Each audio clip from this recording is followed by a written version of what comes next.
Hey, Mike with Nerd Problems Gaming here, the channel where we go through the good and bad of everything nerdy to make sure you spend your time on the best of the best. In today's video, we're doing a review of Hyrule Warriors Age of Calamity, so let's get into it. So in Hyrule Warriors Age of Calamity, this game takes place 100 years before the events of Breath of the Wild.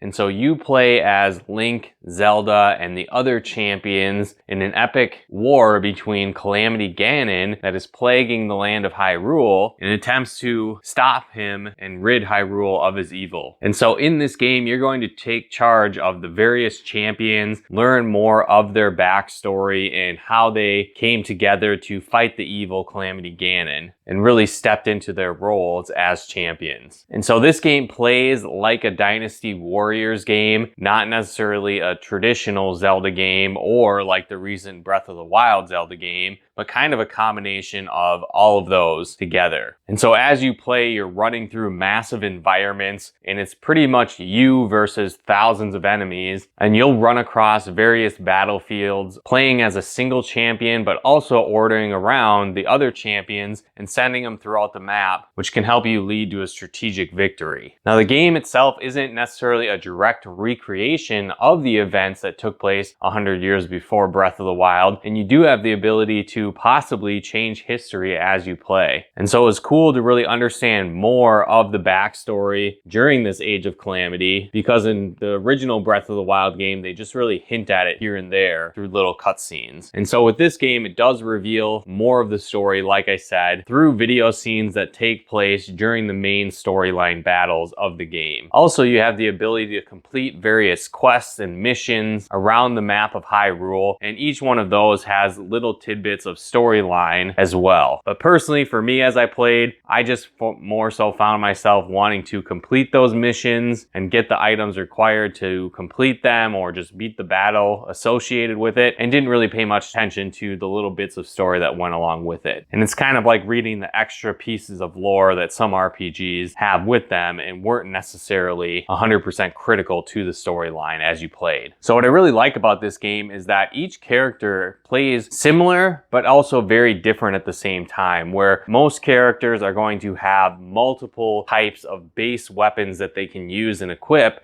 and that will really change their play style. Where Link, for example, will have a sword and a shield combo, but then he also has massive weapons that are two-handed swords or giant hammers, or again, various things like that that he can equip that will really alter the play style of each character as you play. Each character also will have various super moves, basically, that they can use, where they'll power up a special meter, and once that's full, they can unleash this in a devastating blow against the monsters you might be fighting. Another unique thing to this game too is that some of the major monsters that you fight have weakness gauges. And so if you perfectly time your dodges of attacks, it'll bring up a little meter that you can then attack the monster and eventually deplete, leaving them completely defenseless and allowing you to use a super powered up move against them that does massive damage. And so learning the various patterns of monsters can be pretty fun as you play. It adds to the challenge of the game. And on top of that, you also get access to the power of the Sheikah Slate, which in the original Breath of the Wild gave you access to various abilities like bombs, cryostasis, which is freezing abilities, and ice abilities. You also got access to a stasis ability, which could stop and freeze time and freeze enemies, as well as a magnetic ability where you could latch on to various weapons and magnetic items and use them against your foes. And so this created a cool dynamic as you were fighting these major monsters, because you might be able to counteract attacks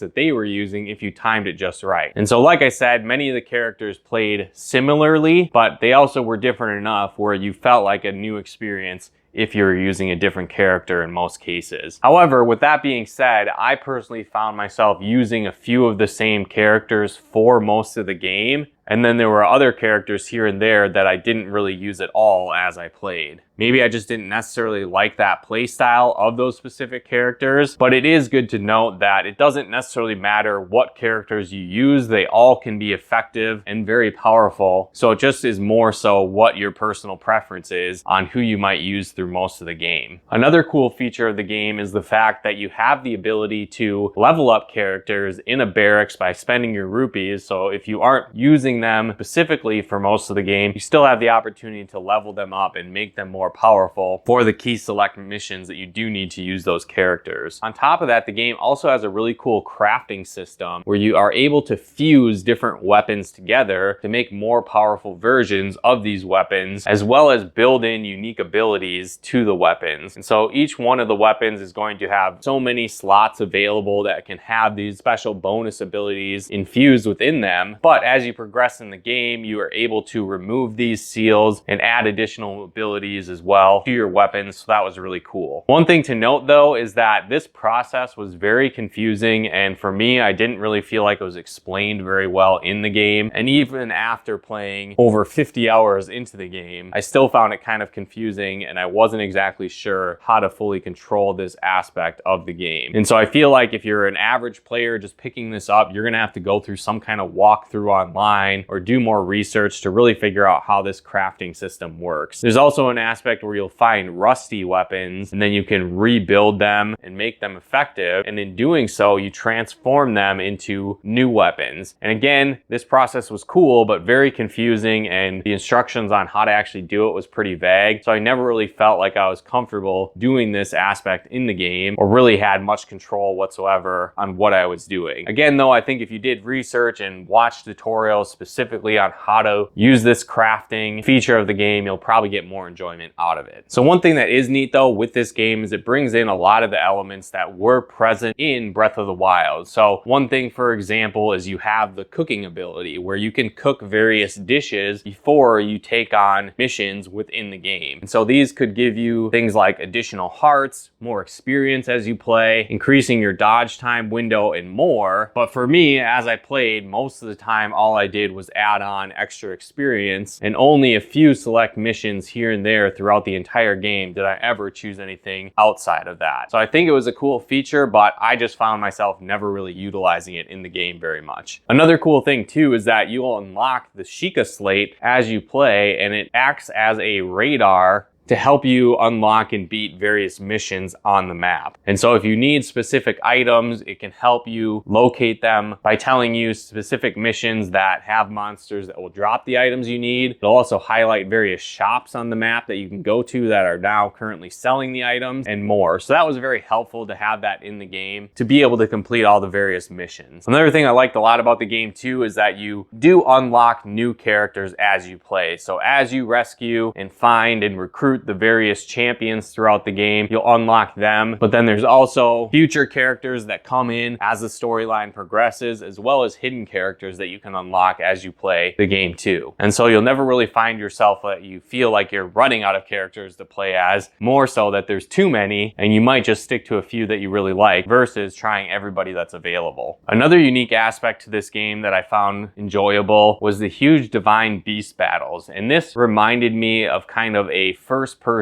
fighter pilot type gameplay, or something like Rogue Squadron, or like an old school Star Wars game where you're piloting these massive divine beasts as the champions, and you're able to take on various flying guardians, enemy bases on the ground, and more. And so that was a really cool thing to add into the game. I don't feel like is present in any other Dynasty Warriors types games that I've played. And it really showed you the power of the divine beast within this game that they talked about in the original Breath of the Wild game. Now again, for the most part, I did enjoy most of the characters, but there were a few here and there that I didn't really feel like playing as at all. I didn't like their play style and their combinations, but again, it might just be player preference to those specific characters where you might like those better than I did. Another neat feature in the battle mechanics is that you have the ability to use various rods from the Zelda universe. So you might be using like a fire wand or a lightning rod or an ice rod as you go through and fight the battles. And so these will do various things from electrocuting enemies, setting them on fire, to freezing them solid in ice. So certain enemies have specific elemental abilities attached to them. And so if you use the right element against them, it actually creates an enhanced weakness and allows you to kind of break their defenses faster and use powerful moves quickly against them. And so I like that aspect of the game. There's also an option where you can eat food on the run if you've picked up enough throughout the levels. And these also carry over from level to level, so you might be able to stock up on easier levels if you choose to replay them and then go back into harder levels to bring all these power-ups with you. Another thing to note is that the game does have difficulty settings to it. So you can play on easy, normal, hard, very hard, and a bunch of different game settings. But unfortunately for me, what I noticed is that it didn't really affect the rewards that you got after defeating the level. And so when I first started playing the game, I was playing on normal, and then I figured I'd try hard and then very hard. Maybe I'd get better items, more rupees when I beat it. It would be more of a challenge or something like that. But when I ended up beating them, I just got the same kind of items as I did on normal and easy, and the same amount of rupees as well. So unless you're just looking for a challenge without any additional rewards to go through it, you might just stick to playing the game on normal or hard, depending on how hard you want the game to be. But I wish that it actually did give you additional rewards just being the same old thing, as I think that was maybe a missed opportunity in the game. Certainly the story is worth playing. I really enjoyed that a lot, learning more of the history and backstory that went into the time period during Age of Calamity. And so I think it's worth playing that aspect of the game alone, especially if you're a Zelda fan. But again, if you're looking for a more traditional dungeon crawling puzzle type game like normal Zelda games are, this probably isn't a good fit. But you will get a lot of gameplay and enjoyment out of the game. For me, when I beat through the main part of the story, it took me around 50 to 60 hours. But then keep in mind, I did also go through all the extra additional missions that I could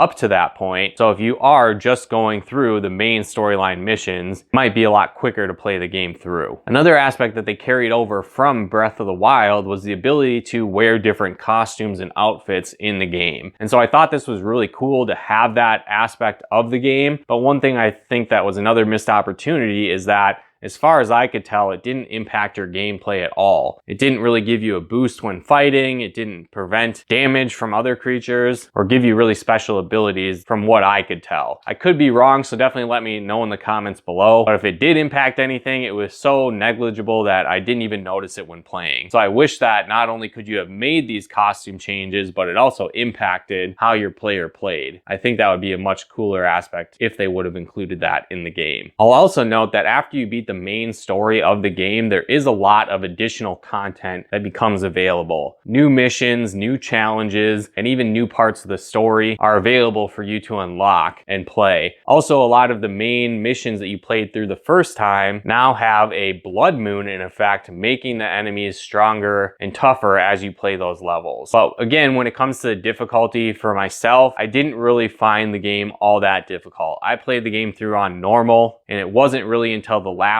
few missions that I actually noticed much of a challenge at all. And in most cases, it really happened to be on missions that were designed to be incredibly difficult, like you couldn't get hit at all, for example, trying to clear the challenge. But when it came to the main storyline, I felt like I played as Link for most of the game, and his equipment and level was more than enough to be able to take on the enemies and whatever the missions threw at me. There is another cool aspect to the game that I don't necessarily know if it has been present in other Dynasty Warrior type games, but this actually has a 2-player option to the game as well. So you can play locally with a friend and play the game through split screen, where one of you will control one character and another person will control another. So I thought that was really cool that they included that aspect to the game. So for the most part, I think most people will play this as a single player game, but it does have the option to play 2-player if you so choose to. So overall, I did really enjoy this game. I think if you're a Zelda fan, you'll definitely enjoy this game as well. But it isn't really like a traditional Zelda game. So if you like the one versus hundreds, if not thousands of enemies at once, where you're taking on armies as classic Zelda characters in the Breath of the Wild universe, I think you'll really enjoy this game. However, understand that the game can get a little bit repetitive, as while the characters are different to some extent, overall playstyle of nearly every mission tends to be kind of repetitive. But even with that said, I found it very addicting and it was hard to stop playing this game. And I think if you're going to try and take on all of the little challenges, play through the after game and everything that's really available in this title, you'll easily be able to sink anywhere from 60 to 100 hours into this game trying to unlock everything. Overall, the game is a great play. I highly recommend adding it to your nerd library, despite the couple missed opportunities that I think are in the game. But let me know in the comments below if you really enjoyed this game, if you've played the other Hyrule Warriors game, how you think this compares. Do you like this style of Zelda game, or do you wish it was more of the traditional dungeon crawling type Zelda game? Let me know in the comments below. If you guys like this video, be sure to smash that like button as it really helps out the channel. And if you haven't done so yet, be sure to subscribe and turn on the bell notifications to get the latest updates of new nerd videos we put out. And if you'd like to help us support the channel, pick out content and more, become a patron of ours at nerdproblemsgaming.com/Patreon. And if you'd like to plug into our live streams and Let's Plays we do on the channel, you can follow us on Twitch at nerdproblemsgaming.com/Twitch. But once again, thanks for tuning in,